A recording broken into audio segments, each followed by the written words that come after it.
Now, if you're familiar with my channel, you've seen me talk about the Holy Land in Western North America plenty of times. You've seen the land. You might be familiar with the landscape and what it looks like. And you should already know that the East Coast is a lot more green, fertile, and water than the West Coast. The West Coast, the western side of North America, the United States, is very dry, very desertous, very barren. And, that's because, according to the book of Deuteronomy 28, and Leviticus 26, when the children of Yasara'al, the children of Israel, once they sinned against God, against Yahuwah of hosts, Yahuwah turned our land desolate. He turned our land desertous. He made it to where the crops of the land would not produce fruit in their strength. He made it to where a lot of the land would be covered in salt, where no grass is sown, where nothing can grow therein. He made it like that on purpose, to scatter us, to get us out of the land, to empty the land out because of our transgression. Now, I want you to understand that that's a very, very important detail to what I'm about to start breaking down to you guys. This video right here is gonna blow your mind, okay? No matter how long you've been watching my channel, and even if you don't believe the Holy Land in Western North America, guys, this video will still make you think. I just want you guys to understand and brace yourself to be really shook, okay? This might give you goosebumps, guys. Now, when we're looking at Western North America, clearly you've seen it before. We've all seen it before. But I start to get this Mandela effect. Like, there's something about this that I'm noticing now that I never noticed before. Now, guys, I just want you to understand that I've been looking at the Holy Land. I've been looking at Western North America on Google Maps, Google Earth, for going on, I think it's been 6 or 7 years now, since 2017, late 2017. I don't know how many years that is off the top of my head. And I have never noticed this until a subscriber of mine pointed this out to me a few weeks ago. And then now that I've seen it, I cannot unsee it. I cannot unsee this detail. So let me explain what that detail is, okay?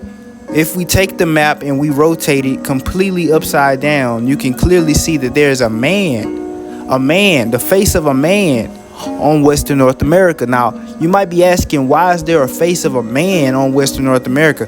Well, let me just say it like this. 3,000 years ago, you would not be able to see this face. Why?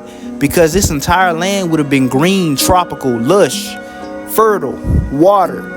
But since it became desert, because it became dry, now there's so many patches of desert in the land, and there's only certain places where the ground is green, and that's typically the high mountainous regions that get more of the rain from the atmosphere, right?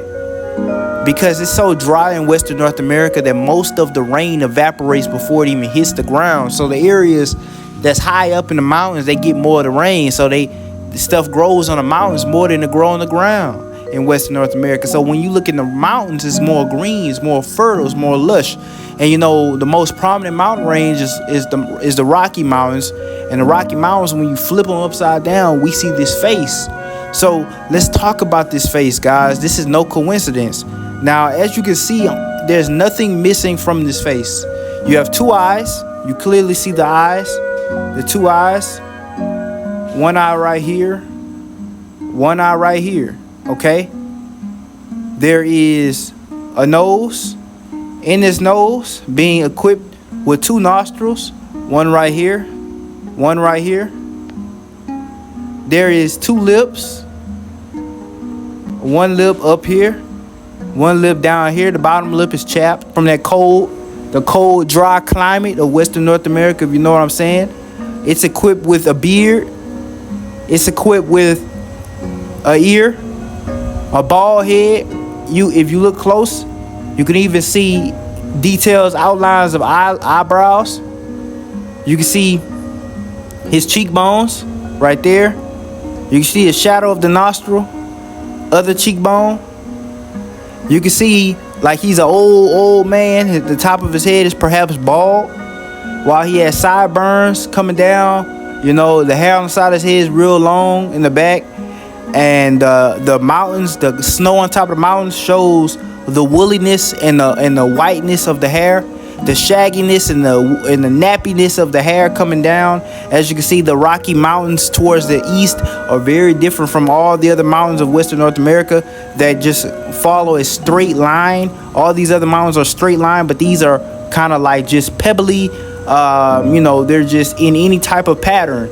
Instead of being straight like this, is more so of a curly, if you would, I don't know the word to, give it, rocky, I guess you could say. They're the Rocky Mountains, so it just looks like hair. It looks like woolly hair, and even on a beard with the mountains of the Yellowstone region, the mountains give it that pebbly, woolly appearance. Right there, you see it's all coming into perspective. It's all very clear. It's all very obvious. Now, this is the shocking part. Even under his right eye, there's a teardrop. There's a teardrop right here. Now, then you might ask, why is there a teardrop? Because what is he looking at? Let's follow his eyes. He's looking down. Where is he looking? You see, he's looking right here. And what's right here? The holy city, Jerusalem, which is desolate, which is empty, which is barren, where there's no people. And the only people there in the region are strangers, Gentiles, upon our land. His holy people have been scattered, emptied out, driven away. So that's why this man is looking at Jerusalem, weeping. Because Yahuwah has put artwork on the land as he dried this land up to show the children of Yasara'al, this is what we're supposed to do. We're supposed to be looking at Jerusalem. We're supposed to be weeping towards Jerusalem, praying and begging to be gathered, to be brought back to our land, brought back to Jerusalem, so that we could dwell in the holy city in peace and righteousness and rejoice in holiness like we used to in ancient times, like how it was intended. Guys, look at this land. Don't you remember? When you see Western North America, it should show you what your ancestors seen. When you see Western North America, you see it in your DNA. Don't you remember? Don't you remember this land, guys? Go back. Think. It's in your DNA. You know your ancestors are from this region. You remember it. You need to be looking towards Jerusalem. You need to be praying towards Jerusalem to be delivered. A lot of people might assume that this man is Yah.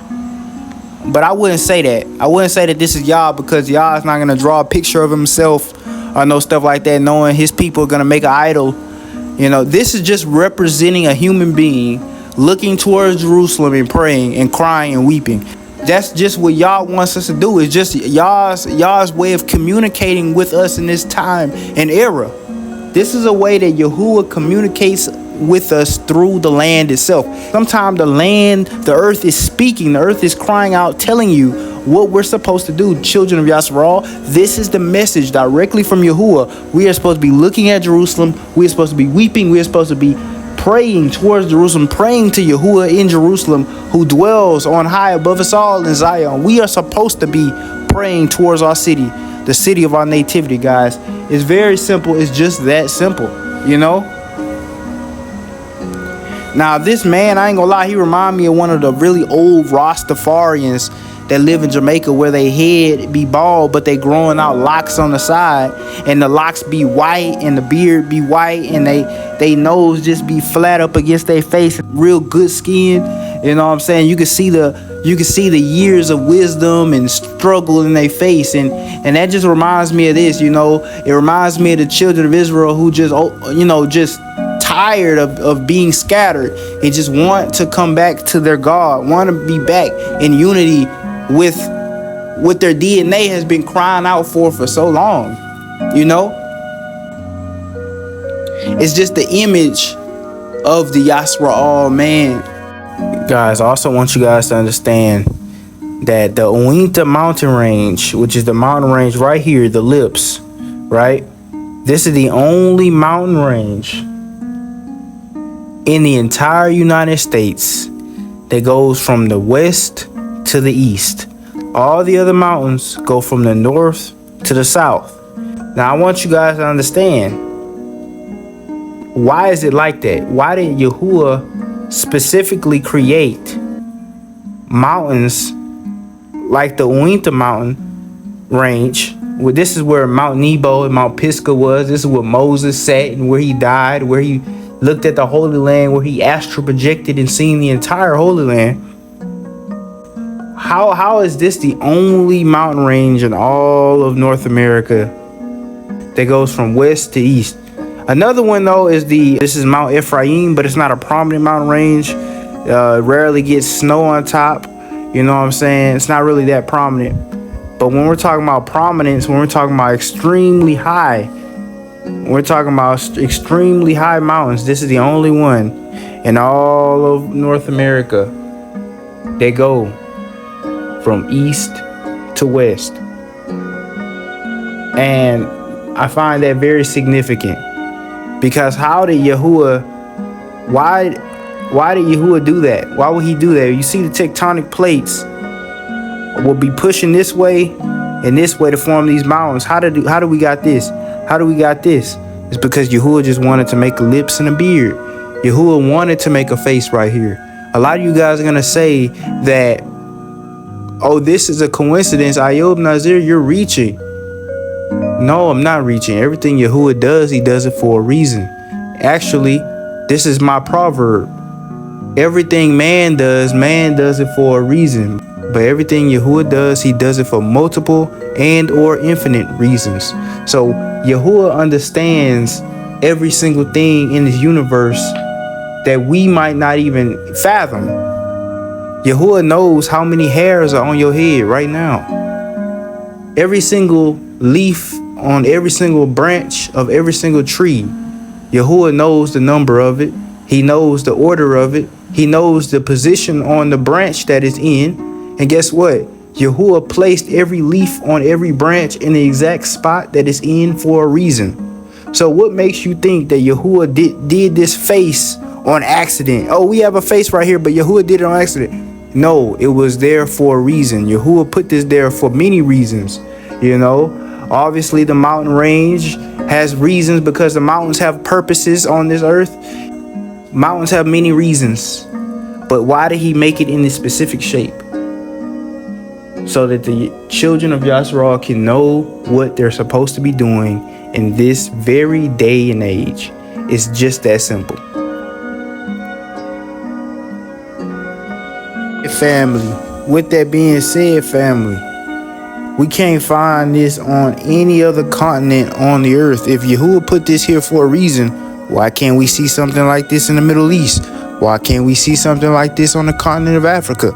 You know, so we have to think now. You know, a lot of the evidence I've been showing in the past 7 years are pointing to the fact that the Holy Land might just be in Western North America. There's too much stuff coming out every day. I shouldn't be able to make more and more of this content for 7 years straight and come out with new stuff over and over and over. And y'all still deny it. At one point, y'all gotta just sit up here and accept the fact that the Holy Land is actually in Western North America. I went there, I touched my feet on the ground, I showed y'all the area where the water sprung forth out of the mountains in the desert. I showed you the altar that Moses built with his hands. How much proof do I have to show you guys that the Holy Land is in Western North America?